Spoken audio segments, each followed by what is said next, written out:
Армысыздар достар, ДШ Ағай YouTube арнасына қош келдіңіздер. Мен бүгін сіздермен дене шынықтыру сабағынан босатылған оқушымен қалай жұмыс жасағанымды бөліскім келеді. Яғни оқушыға тапсырма әзірлегенімді көрсетем. Сіздермен пайдалы ақпаратпен бөліскім келеді. Ол үшін мен білім класс платформасына кірем. Білім класс платформасында менің сабақтарым батырмасын таңдаймын. Осы жерде мен интерактивті сабақ таңдаймын. Бұл жерде менің алдында дайындаған бір сабағым бар. Қазір енді жаңадан дайындайтын болам. Ол үшін сабақты қосам. Пән, дене шынықтыру және сыныптар. Оқу тілін таңдаймын. Интерактивті сабақ. Сабақты қосам. Жаңа интерактивті сабақ және құрам.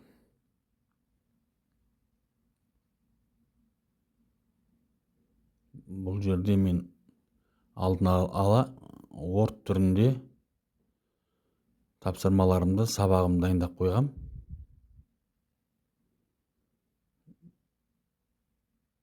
Әуелі сабақтың бөлімінің тақырыбын енгізем. Тоғызқұмалақ ұлттық зияткерлік ойын. Менің сабағымның тақырыбы.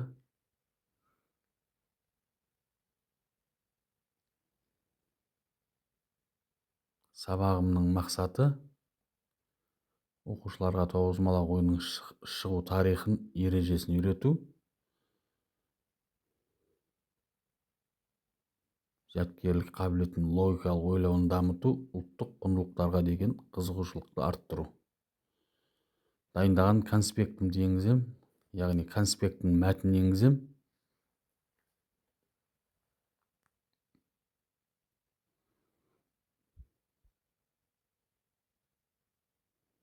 Бала осы конспектіні оқу керек. Бұл конспектте біршама теориялық мәліметтер бар. Осыдан кейін енді мен тапсырмамды қосам. Яғни дайындаған тест тапсырмаларым бар. Мен бір дұрыс жауабы бар жаттығу таңдаймын және құрам.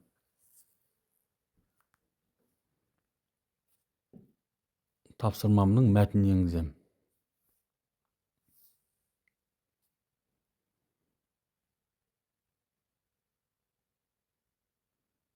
Тапсырманың мәтінін енгізіп болғаннан кейін мен жауаптарын енгізетін болам.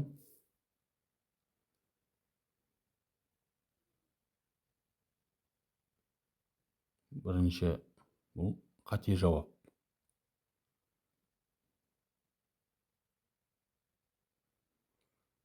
Екінші жауап нұсқасы жылдамдық ойыны. Бұл да қате жауап.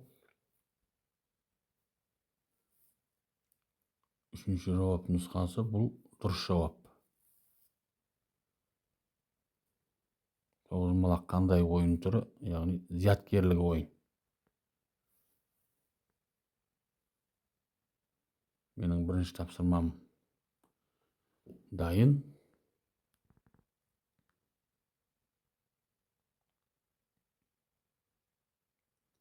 Енді екінші тапсырмамды қосам. Тағы да сол бір дұрыс жауабы бар жаттығу таңдаймын.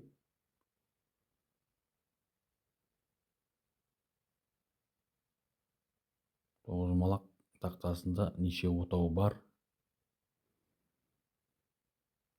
Бұл менің сұрағым, яғни тапсырманың мәтіні. Одан кейін дұрыс жауап.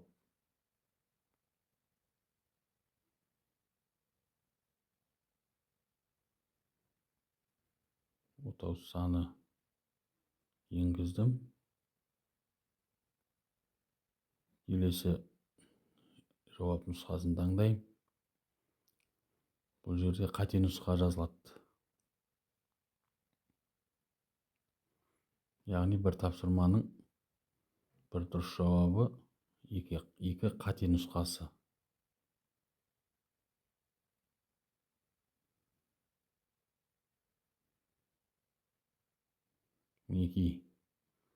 Екінші тапсырмамда дайын.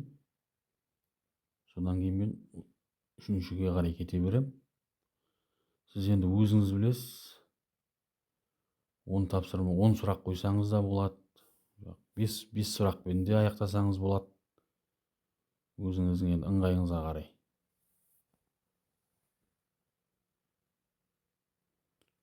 Мінекей тапсырманың мәтінін енгіздім.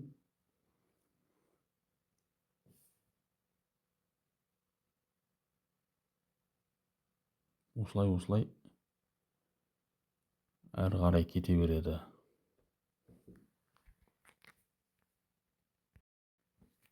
Мінекей мен осымен тапсырмаларымды аяқтап жатырмын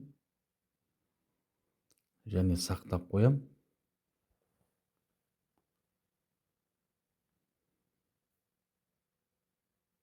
Осы білім класс платформасында ол сақталып тұрады. Сабақты бір шолып өтсеңіз де болады. Сақтайсыз және жабасыз. Енді осы сақталған сабағыңыз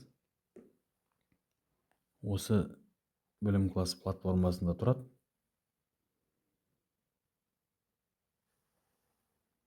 Сіз кейінірек бұл сабақты қайтадан ашып, ол сабақтың ссылкасымен, яғни осы жерде, осы білім класс платформасында оқушыңызбен бөліссеңіз болады. Оқушымен байланыс таңдайсыз. Дене шынықтыру сабағынан босатылған оқушыны таңдайсыз және ссылкасын жібересіз.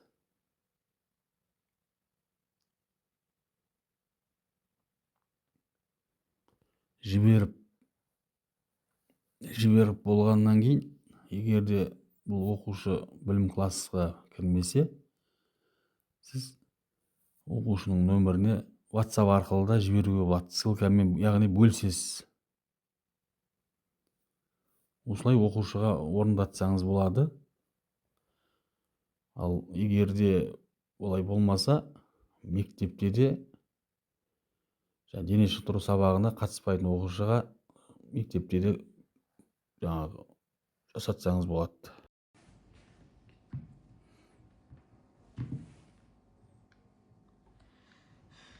Мен саған сілтеме арқылы тапсырма жібердім. Соны орындаймыз.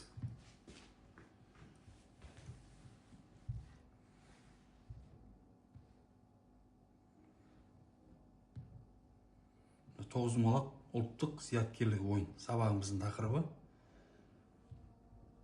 Мазмұнын оқып жібереміз кішкене.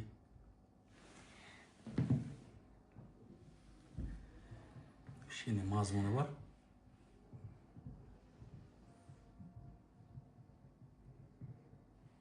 Ал тапсырмалар.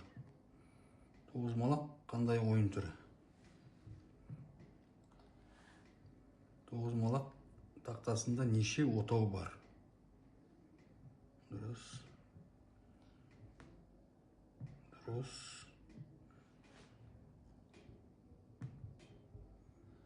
Ой, молодец.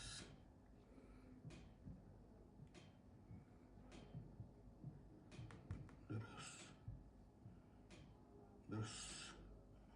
Аяқтаймыз енді. Ой, молодец, жарайсың. 100%.